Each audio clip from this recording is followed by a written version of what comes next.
Got high standards, high goals, and we know what it takes to get there. I want to be unguardable, if I'm honest. Coaches coach, players play.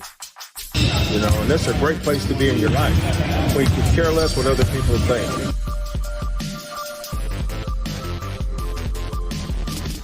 As promised, our special guest, assistant coach for the Houston men's Cougar basketball team, head coach in waiting, Kellen Sampson. Thank you for taking the time to join us on, of course, your busy schedule around this time. How you doing, sir? Hey, doing well, guys. Doing well. Appreciate you guys having me on today. Well, to start, tell me about the outlook on the season of the team and the growth from the summer through the international trip, scrimmage, exhibition game, and outlook on this team going into this upcoming season. And the game was coming up on Monday. Yeah, I think the exciting part for us is we got a lot of returners, and we're counting on a lot of returners to take big steps and big jumps. For us, we're only for us to only add 2 guys from the portal, but then last year we were counting on a lot of freshmen to make an impact for us, and we were fortunate that they were talented enough that they could. But our formula for how we've been good at U of H here is that we've always had a really good amount of retention, and we've trusted our ability to develop. We've trusted our ability to get guys from one year to the next, and trust that their growth and their development from freshman to sophomore to junior, senior has always been enough. And that's going to be the strength of this year's bunch is we're excited about our new guys, and we're really excited about what they can add us. But the strength of our team is our guys that came back, our nucleus: Jamal Shead, Emmanuel Sharp, Wan Roberts, Javier Francis, Emmanuel Sharp, Terrance Arceneaux, Ramon Walker, all those guys that are returning to us. Malik Wilson's another guy, year 2 with us. That's always the strength of us. I think that when we built this program and we set out with what we were doing, it was always going to be a development program. So that certainly bore out and played out its way in the foreign trip, and it's played its way out here in training camp. We've got a lot of talented guards. I think 1 through 7 or 8, however many people you want to count as guards. It might be our most talented group of guards, 1 through 8, that we've had, which is exciting for us. And again, the strength of that is the continuity that they've had with one another. And we're excited about our bigs. I think this is as talented of a front court as we've had. There's just not as experienced of a front court as we've had. So it's been fun putting them together. 10 practices in July. Today is practice number 27 for training camp here. So we've got a pretty good feel for who they are, and I know this: we're tired of practice. We're tired of playing each other. We're ready to go play someone else. Speaking of retention, one of the key factors in which Coach, your father, Kelvin, I'll just refer to him as Kelvin. And it's kind of weird saying Coach Sampson, being you're Coach Sampson as well. So I refer to him as Kelvin. He mentioned during you guys' tenure with the program, you've had 3 point guards. And it's been successful with Galen to Dejan to Jamal. And you just referenced Jamal. He said in his own words, his next step is making his 3-point shot consistently. In my opinion, he's great in regards to managing the game, setting up his teammates, and picking and choosing his spots when to be aggressive and when to look to score. What's that next step from him from a coach's perspective as you've seen his development from all the years? Man, you're talking about a kid that I don't know if when you look at when I first started recruiting Jamal was I think he was 14, getting ready to turn 15 years old. It's the first time I really started recruiting him. And for him to watch him then, to watch him now, I don't know if I'm more proud of somebody who's just continued to double down and believe in himself and believe in just development and growth as a human being, as a player, as a captain, as a leader. And I think, from a skill standpoint, absolutely, he's ready to make threes. I think there were so many things that we've attacked with him development wise the first number of years, getting him to where he was he could be the starting point guard of and the leader of our program. Whereas, every year you try to really fine point rifle shot something specific. And this year specifically, it's not that he's, structurally and fundamentally, he's always had a terrific shot. The best shooters are the most disciplined shooters. Can you be disciplined about getting to your great fundamentals every single time? And for Jamal, it starts with having on-time, consistent footwork. It includes having a great follow-through and having a well-balanced shot. The tricky thing with point guards sometimes is the ball's in their hands at the end of shot clocks, and so their percentage can be a bit misleading at times because they're the ones that end up having to shoot one at the end of the clock. And so one of the things we looked at with Jamal is, your catch and shoot percentage was really good last year. Certainly pass was, I think it was 38%. So it's not like you're a bad shooter. Your overall percentage sometimes gets dinged because you're squeezing one off at the end of a clock, and they count the same as a wide open uncontested three. But just the challenge with him is just be a disciplined shooter. You've got a really good makeable shot. Let's get to that shot every time you're in certain scenarios. And this has been Jamal's best offseason, far none, bar none. And we had really, really pointed. It's part of the, when you have somebody that's as committed to you as Jamal has been since he was 16, you're able to have really pointed, honest, direct conversations because that's what he wants. That's what he needs. He trusts and believes in you. And so he expects you to tell the truth. And that's what Jamal, that's the relationship that we have. And so when the season ended, we really were direct with where Jamal's improvement needed to be. And I'm going to tip of the cap to him. He did everything he needed to do. He says his greatest improvement is his shooting.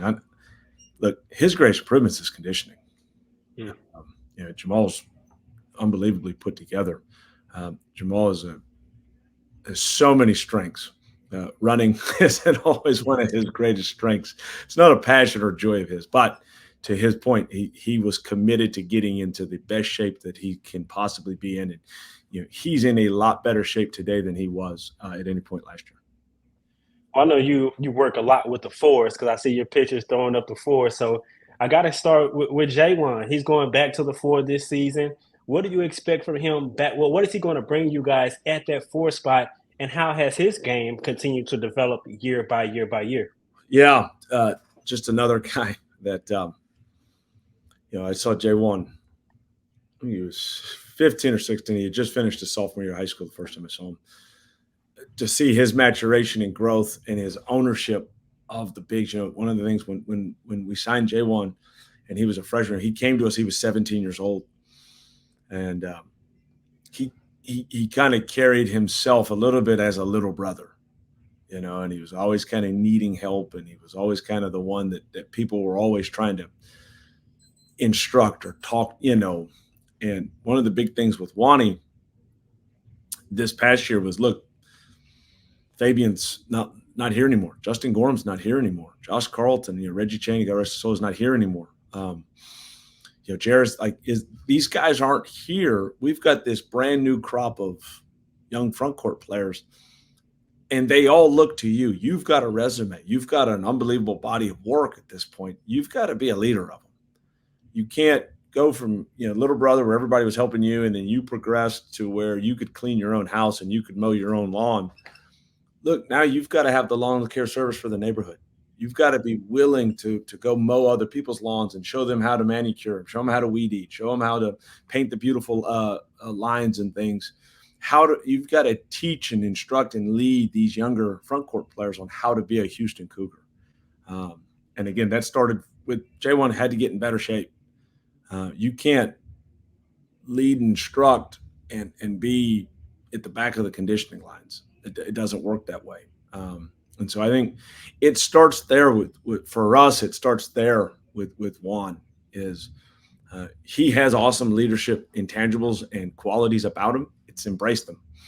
Don't wait on somebody else to say something because they're all looking for you to say it. your attitude and your effort is always great. You've got to take it to another level because everybody is looking at you. They're not looking at Fabian, and then you can kind of just take care of your own house.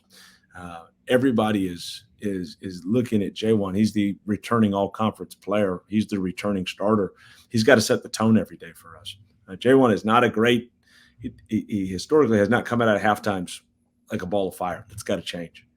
Those are the things that I'm more looking for with Wan. From a skill standpoint, J1 is he's ready to make open threes. He's just got to trust and believe himself to do it. Part of that is he's got to find himself out there more. Juan's such a great rebounder, and he's such a natural rebounder that his instincts take him to the paint, not necessarily to the three-point line. But, if he makes threes this year, that's awesome. That's great. We're ready for it. He's ready for it. If he doesn't, you know what? I don't think it lowers our ceiling. I don't think it lowers – he's going to have a great year whether he does that or not. Kind of getting him to kind of bite down and embrace that you know where you get your money at. You know where you get your bread butter. Don't run anybody else's race. Run your race. And if you pick up a couple new tricks along the way, that's great. But we're not going to all of a sudden change our spots just to fit somebody else's ideas. One of those young players that you mentioned in that front court is JoJo Tugler. And Kelvin has said he's going to be a great Cougar. But like many young Cougars, they got to learn the system, learn how to practice, learn how to play at this level and play well at this level. What have you seen from him, and what can Cougar fans expect from his style of play and what he can bring to the team? Yeah, I think kind of what you just like one of the things that all young guys have to learn how to do is to handle adversity because it's coming. And then I think one of the other things that all young guys have to learn how to do is to handle prosperity. Because when it comes, how do you handle good moments? And how do you remain humble, and how do you remain locked in phase and don't play like you're on an emotional roller coaster. We need to find a consistent level. And I do think that that's one of JoJo's strengths as a human being is that he's pretty consistent with who he is. He's got a really, really healthy self-awareness for who he is. And that helps him be consistent. But JoJo's motor is his greatest attribute. He plays hard. When I saw him at Cy Falls High School, actually, I went to see somebody else and ended up loving him and thought that, man, that's the one we need to be recruiting. He plays like us. I've said it a lot, but JoJo was built in the laboratory and designed specifically to play for Houston. He's big, broad shoulders, long arms. He's got a motor that doesn't stop, and he likes and he seeks it. He likes it. He wants physicality. I think when you watch Joe, you can't help but fall in love with the collisions that he's going to cause. He has a healthy. He's got a healthy nastiness about him that I think it's going to remind a lot of people of Fabian White. Fabian had a nasty chip on his shoulder, and that kind of led to a really it helped bleed into our identity, and I think that's something that JoJo does as well. You mentioned how deep you guys are in regards to of guards this season and the talent. And Kelvin's mentioned that we might see a lot of 4-guard lineups this year, and a preference Terrance might be at the 4th spot. And so me seeing Terrance in high school and seeing him play last year in his freshman year, he has a unique skill set to be able to really play in that mid-post area, isolating the mid-post free throw line area, and have that mid-range game a la Kawhi Leonard, just to throw a name out there, for example, and to be able to penetrate. And so what are some things that you're working on with him when he works with the 4s in regards to maybe that mid-post area and being able to isolate when you guys are in that 4 lineup? I know he'll still be on the outside, but still may be in that perimeter, maybe pick and roll, catch and pop, and things like that. Yeah, I think one of the things with Terrance is he's got a lot of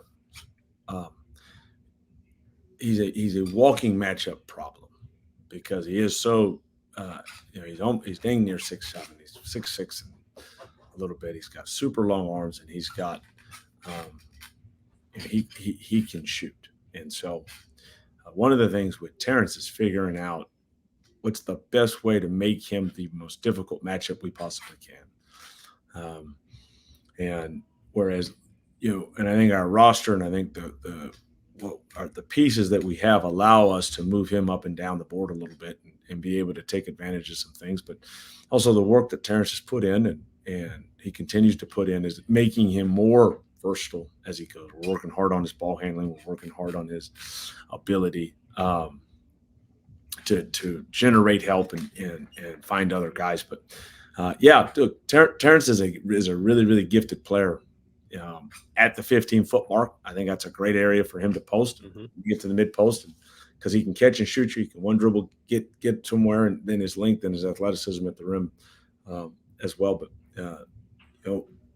as Terrance, as the year goes on, and I do feel like this, Terrance is going to get better every month. He's going to be a lot better in December than November, January than December. I think he's going to build momentum, every month of this season, and we're excited because there's two guys that on our team that I think are different than maybe we've had. Everybody else is you can see kind of a forefather for them, so to speak. But there is not really a forefather for Terrance. He's creating his own niche. He's creating his own way. And then I think that there is no forefather for Damian Dunn. He's somebody that's totally unique and totally different from what we've had, and we're going to be creative and different with how we use both of those guys to maximize both their abilities. And JVA is another returning starter, and he has so much potential from what I've seen from playing last year, and this is the time that he played. And so with him, I'm sure his role is going to grow more being a starter. What's the expectation for him, and how can he reach that ceiling to maximize his potential? Yeah, I think when the year was over, we had some decisions to make roster wise as far as what we were going to do with the portal, and we made a concerted effort made the concerted decision that maybe the thing we didn't need to do was go sign on top of Jay. What Jay needed was we needed to be able to get Jay on the open highway and let him run some. Water and sunshine promotes growth. Well, we've done a pretty good job of keeping Jay in the dark. We got to let him go, and we got to create the pathway for him to play. And he's worked his butt off. He's worked his tail off. He's done everything that we've asked of him for 2 years now. And we knew he'd have a great spring, summer, fall. He's done that. Jay, the greatest roadblock for Jay from where he is to where he wants to be, where we always can we get him to a consistent motor. And I do think that when you're counted on every night, and you're a good kid, you're a good dude, you're a responsible, selfless teammate, you'll find the right gear every single night. And Jay's another one. He's going to build momentum as the year goes on. He's still a young fellow that hasn't played a tremendous lot of basketball in his life. And so now that he's going to be in a role where we're planning on having, playing him a lot of consistent minutes, he's going to build momentum and he's going to get better and better each outing. There's a lot of things that from an experience standpoint that Jay will get to experience for the first time, and he'll get better from each experience he goes through. And, we're excited about the progress he's made, and we're still very excited about the progress that he still can make. With the progress, when I watch him, I think, in my opinion, oftentimes he's such a good shot blocker, but it seems like he's trying to find a balance between attacking or trying to block a shot versus changing a shot and going to get the rebound. Because it's oftentimes when you try to block a shot, it's hard to get back in position to get that rebound, and someone else gets the rebound. So I guess from you guys in the coaching perspective, is that just an experience thing that he has to get with gaining experience versus trying to determine when should I go block this shot or when should I try to change it and go get the rebound? Yeah, I think most for young bigs especially, the speed of the game is their greatest obstacle. And the greatest indicator for us that a young big is playing within the right speed of the game. He's calibrated correctly as a shot blocking, because that's all timing. It's gifts and it's athleticism. I don't want to shortchange that, but the best shot blockers have the best timing. They know how to, if people will notice, Jarris' shot was always a tremendous shot blocker, But Jared's got a lot better as a shot blocker in the months of January, February, and March, to the point where he blocked, I don't know how many shots against Auburn and Miami last year, because he got acclimated to the speed of the game. It's very similar to what JVA will go through this year. Okay. But, he's got length, he's got athleticism, and he's got a nose for it. And he plays within the speed of the game, and the game kind of starts to slow down for him mentally and from a processing standpoint. His shot blocking will explode with it. And there'll be a lot of plays that he goes from either a block, what was a foul in years past will either be a block shot or an altered shot. It'll be recognizing and understanding, man, I can't get to that one. I need to be judicious here, and then I need to just get to a block out. And the great ones get there. The great ones can understand how to intimidate without maybe actually having to volleyball spike it. Is they understand how to, their presence alone can alter a shot, and they understand how to use that deception a little bit in order to accomplish their goals. And so Chris Harris got there, Bryson Gresham got there, Jarris got there. We've been, last year we led the country in block shot percentage. Per possessions played, nobody blocked more shots per possessions than us. Essentially is what that stat says. So we're good at it. It's a big part of what we do. It's a big part of what we recruit. Is fives who can, we call it sweep of the streets. You got to have fives who can come through and sweep the street. And if there's a slot drive, there better be a street sweep in our system. It's a lot of talk about the Big 12 stepping up in competition, and rightfully so. It's the best basketball conference, but I think you guys will be ready. But from a coaching perspective, what you see with this year's team primarily, what do you guys, and although you still learning the team, you haven't even played a game yet, what do you kind of foresee being maybe some of the challenges once you get to conference play? Just with every new group, it's just handling the adversity of it. I thought we'd been really good here at how do we move forward and progress and get better through winning. Most teams need some humility, or everybody said, well, they're a little easier to coach after a loss in order to kind of re-grab a mindset side of things. We've been really good around here at being able to provide humility and provide opportunities for growth through winning, and understanding that, what might have been good enough to win on Wednesday night in the American may not be good enough for us to win in March. And what it looked like to just keep getting better month to month, even though we're winning and things of that nature. So it'll be interesting. And our challenge, look, we're going to take some more L's this year. It's just the nature of it.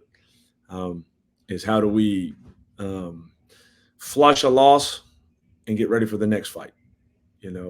How do we had a terrific Tuesday night win, Wednesday night win, whatever it is. How do we flush the win and get ready for the next fight? It's just the emotion of winning big games and the emotion of losing some tough ones. And regardless of what happens, be mentally ready for the next fight. Only a few more questions I have for you. I know you may be short on time, but I would be remiss if I don't ask about the newcomers, LJ Cryer and also Damian Dunn. I mean, you referenced Damian. If we can start with Damian, I know Coach Kelvin has said he has that old game in regards to being able to get to the free throw line and how patient he is and being versatile, being played on ball and off the ball. What is Damian going to bring to this team this year? Yeah, I don't know if we've had anybody who's as kind of as old of a soul as he is. We kind of call him Papa Dame around here, but and he is a dad, so maybe it fits. But he's so good with his footwork. He's such a good mid-range scorer. I mean, I remember preparing for Temple for the last 3 years. There always needed to be a Dame shot fake at it, and that big part of preparing to play against Dame was about staying disciplined and staying down on all shot fakes and not getting baited into because he's got such almost a pro game. and that it's all footwork, shot fakes, and he plays in his own speed. And that's one of the things.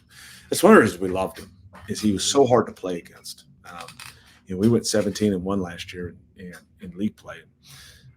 I don't think it's a coincidence that the one guy who beat us was him, and he was the best player on the floor that day. And so we'll post him up a lot. I think that's part of playing a little bit more of a 4-guard lineup is using Dame a little bit more as a post-up guard. He's really good in ball screens. He's a guy that played some point guard for Temple last year, and so he's got experience being an initiator. In conference play last year, he shot 38% from 3. So, he's still going to be able to space the floor and play off the ball quite a bit. He's an offense in himself. Yeah. In that he's somebody that's totally different than what we've had. The only guy that was similar in that he was an offense in himself a little bit was Tajay Moore. And then we posted Tajay up a lot. Yeah. We moved him a lot in some unique spots to take advantage of him. And Dame is similar. He's obviously not the high flyer TJ was, but he's a little bit maybe more disciplined with his footwork and things of that nature. But I think Dame's a unicorn for what we've had, and we're excited to be able to. I think he's a game closer, because he's such a foul line magnet. Is that there's a lot of ways that Dame can end a game because of his diverse skill set. So, and then LJ, LJ's a guy that we've had that version of him a lot, and we've done really well. People love recent bias always says, well, he's like Marcus Sasser, and there's some things there. He's got some really good similarities to Marcus, but the guy that he's probably most like is Corey Davis. In that Corey, Marcus was. It was a little tricky sometimes running offense for Marcus all the time because he wanted it. Just get it to me. He was such a baller. He was such a dynamic guy with the ball in his hands that the execution of other stuff, it sometimes got in his way. He just needed something really basic to get it in his hands, and then it's just, man, everybody enjoyed the show. Whereas with LJ and Corey, they're perfectionists.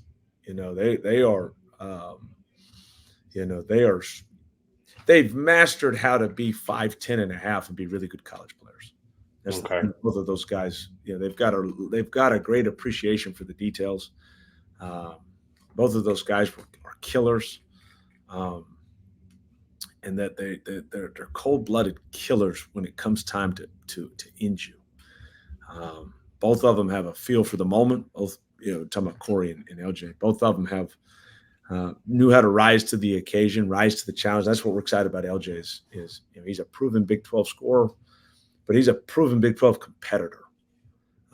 He knows what it's like to walk into tough venues, hostile crowds, and come out with a win, and how to put his heart on the line, mano a mano, and have enough will and have enough guts to walk out of there with a win. And I know this. I'm really glad LJ is on my team.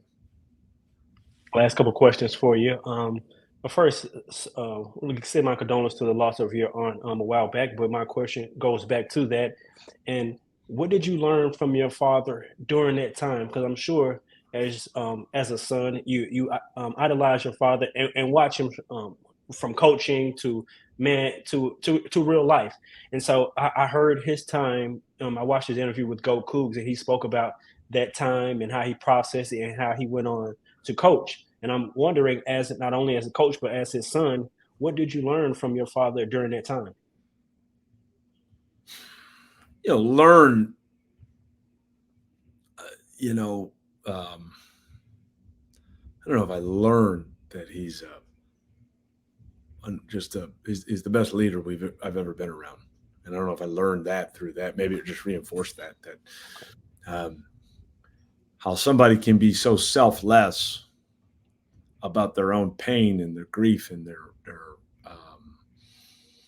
their own personal fights and struggles in order to still be the leader, in order to still be the face of and the guy that instills strength and confidence and in others while you're undergoing such personal adversity. And I've seen him do it a lot. I've seen him. I've witnessed that him being able to compartmentalize his own personal things and put it to the side because the greater group needs him in another way. And he's an amazing human being. Sometimes I'm never not amazed at how talented of a human he is. And he's one of the most charismatic, endearing, lovable figures that I think that our sport has ever had. You're talking about a human being who is, a second father to kids for 5 different decades, from fill in the blank economic background, different cultures, different, and yet he's still my daughter's best friend. You're talking about, he's just a uniquely talented human being. And I don't think that people always associate humans with, can fully appreciate that, the sheer talent of humans until they see them in a wide different perspective. And he showed just how talented he is as a human to galvanize our group and put us on a pretty awesome Sweet 16 run. I mean, you think about the adversity we went through as a team, and that, Marcus gets hurt. Jamal gets hurt. People don't know that Jarris Walker got hurt. And he's going through the death of a close family member. And we still figured out as a team how to get to a Sweet 16. We still kept moving forward. So he's the man. That's the reason I call him Chief. And also, he did also describe with Go Cougs how, first, God bless his soul, Reggie, Chaney, condolences to him and his family. He also talked about in Go Cougs how he heard about the news, and he described that moment when he brought it to the team and how the following steps, how he kind of brought in resources to kind of help deal with that. From your perspective, well, first, kind of tell me how you heard the news and what Reggie not only means to you, but to the Houston Cougar program. Yeah. I was on the floor working with some guys. And when I got off the floor, and I think I was J1 and Ramon. I was with my position group, so Terrance, J1, Ramon, and JoJo. And there was a Casey Beard. I saw him first, and he says, "Hey, coach just called a mandatory team meeting." And when you've got an impromptu team meeting, it ain't ever good, And I could see some emotion in Casey's eyes, and I hadn't seen Coach just yet. Casey kind of let the guys I was with, he let them get to the locker room, and then he kind of informed me of what had happened. There's just a surreal, maybe is the only apropos word there. Is just, this is a kid that, when we were excited that he had just signed a deal to continue his basketball career. And we were excited that, okay, he's going to get a chance to go chase it. The time period that you worry the most about your guys is from the day they graduate until they know where they're going. Because for the first time in their life, they're not a part of a team yet. Because most of these guys, they sign with us prior to their senior year of high school or senior season, or they sign, pretty quickly after their season, so that they're automatically already a part of something.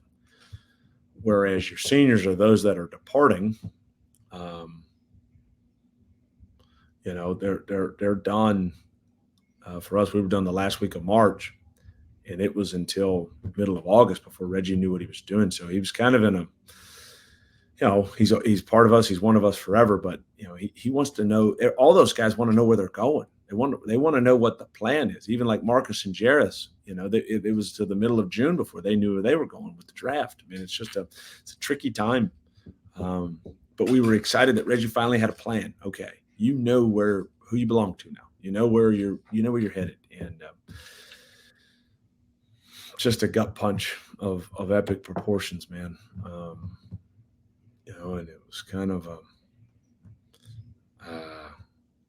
there's no way. We just celebrated his graduation. We'd spent so much time celebrating him and excited for him, and then for you're almost trying to recognition for an injury and the adversity of that, but there's no preparation or planning or training that can prepare you for somebody not being here anymore. And I sincerely hope we never have to do it again. Yeah, like I said, condolences to he and his family and you all as well and all the players. But last question I got for you. Coach Sampson was on another podcast. Well, Kelvin was on another podcast, and he was asked the question, what's the most significant win for him in his tenure at Houston?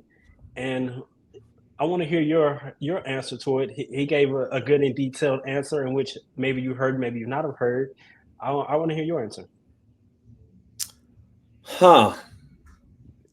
Did you hear his response? I didn't. Okay. So I can tell you if it not, or we can get go on your the most important win we've had. Okay. There's two. We've had two really, really groundbreaking. This thing could have gone a different way if we don't find a way to win. Number one was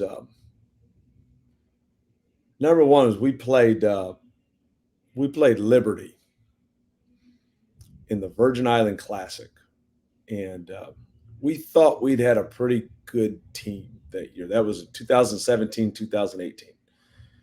We thought we had a pretty good team, and we went out there. The Virgin Island Classic was canceled because of Hurricane Harvey, and first round of the Virgin Island Classic, we lost to frickin' Drexel. We were up big. Rob Gray went nuts, and we missed 11 free throws in the second half, and they came back and beat us at the buzzer. Well, the next day, we had to play Liberty at Liberty at like 1 o'clock in the afternoon in the consolation bracket. There was 50 people in the stands. And with 22 seconds left, we were tied. And